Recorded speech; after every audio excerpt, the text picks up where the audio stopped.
Vinod sir, एक और बात है, प्रशांत किशोर जी नाम की जो शख्सियत हैं उनके बारे में, मीडिया में उनकी खूब चर्चा है और सी वोटर वगैरह के ट्रैकर में तो ये माना जा रहा है कि तेजस्वी यादव के बाद वही सबसे लोकप्रिय कैंडिडेट हैं चीफ मिनिस्टरशिप के लिए। पार्टी को बहुत ज़्यादा सीटें मिलती हुई दिखाई नहीं दे रही हैं। आप उनकी राजनीति को कैसे देखते हैं? क्या हम यह कह सकते हैं कि बिहार में त्रिकोणीय मुकाबला हो सकता है प्रशांत किशोर के उभार के कारण? देखिए, ये आकलन देखिए, मैं personally I know Prashant Kishor, मेरे कुछ चर्चाएं हुई उनके साथ। He is a very smart man, very sharp and very good at what he does. अपने काम में बहुत निपुण है। As a psephologist, as an election analyst, as an election strategist, वो बड़े सक्सेसफुल रहे हैं। और अब वो उतरे हैं मैदान में। जो सिखा रहे थे कल तक, कोच जो था, कल का कोच आज का खिलाड़ी बनना चाहता है। और देखना यह है कि बाहसियत खिलाड़ी ये कोच जो है कितना सक्सेसफुल होता है। इन पे भी वही लागू होता है जो किसी भी ऐसी पार्टी पे लागू होता है जो कि एक नियोफाइट, नई पार्टी है। देखिए, आम आदमी पार्टी जब पहली बार मैदान में उतरी थी तो सिमट गई थी, कम वोटों पर सिमट गई थी। उसके बाद वो इलेक्शन जीती, 1, 2, 3 इलेक्शन जीती। जो पंजाब में इलेक्शन जीती वो मेरी आंखों के सामने मैंने देखा था। और वहां से लौट के मैंने पहली बार अपने करियर में एज ए जर्नलिस्ट मैंने एक इलेक्शन को प्रेडिक्ट कर दिया था। मैंने कह दिया था कि अगर वॉइस वोट से इलेक्शन हो रहे हैं तो इलेक्शन जीत गई आम आदमी पार्टी, अगर वॉइस वोट से हो रहे हैं तो। लेकिन वो बहुत ही गिने चुने ऐसे सिचुएशंस होती हैं कि जिसमें ये आप कह सकते हो। और ये करके दिखाया अरविंद केजरीवाल ने और उसकी पार्टी ने। उनके लिए उनको सलाम।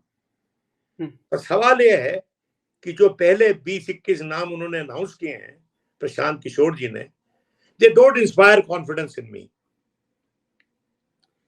देखिए, टेक्नोक्रेट्स का अपना मुकाम है हमारे पॉलिटिको एडमिनिस्ट्रेटिव जीवन में।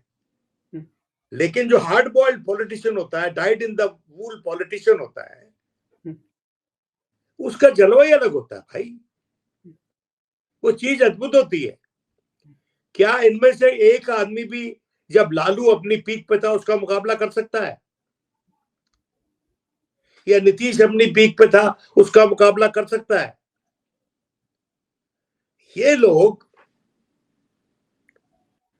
तो, अब आरपीएन सिंह और RCP Singh and all that, ये लोग आजमाए हुए लोग हैं, ये चले हुए कारतूस हैं।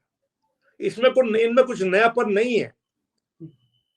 हाँ, प्रशांत किशोर में एक हद तक नयापन है कि वो एक ट्रैक से निकलकर दूसरे ट्रैक पे भागना चाहते हैं।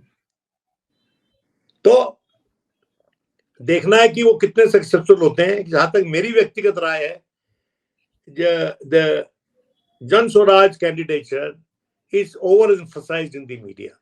मीडिया उसको ज्यादा तरजीह दे रहा है क्योंकि देखिए, Prashant Kishor makes for great television. आप समझिए, he makes for good television.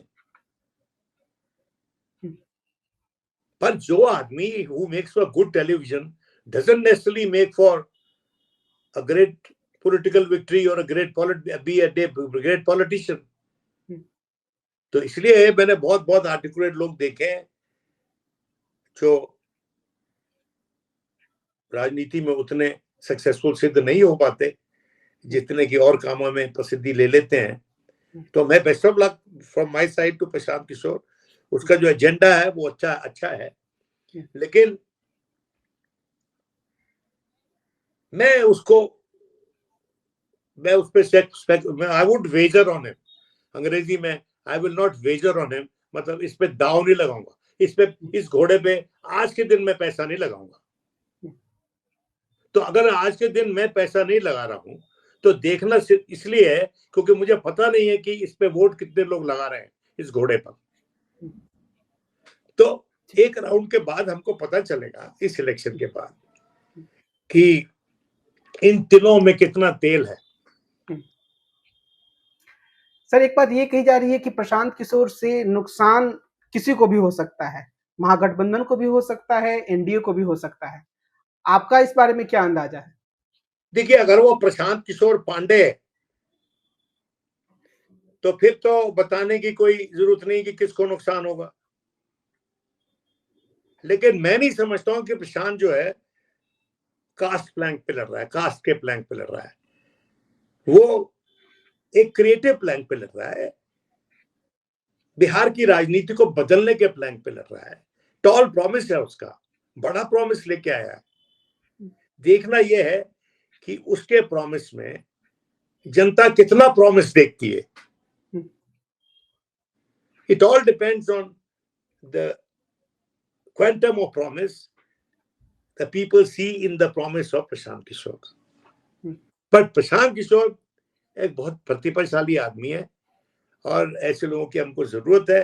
लेकिन एक जो चीज उनके साथ जुड़ी हुई है, वो कुछ तबका उनको he is viewed as a political vagrant. Vagrant जानते हैं आप? वैग्रेंट होता है जो पॉलिटिकली आवारा आदमी, कभी इधर और कभी उधर और कभी उधर। ये मैं इसको नेगेटिव सेंस में नहीं यूज कर रहा हूं, मैं बड़े ऑब्जेक्टिव सेंस में यूज कर रहा हूं, क्योंकि उन्होंने लगभग सभी पॉलिटिकल पार्टी से हिंदुस्तान में उनके साथ मिलकर काम किया है और उनको इलेक्शन जितवाने में मदद की है, चेष्टा की है उनको इलेक्शन जितवाने में।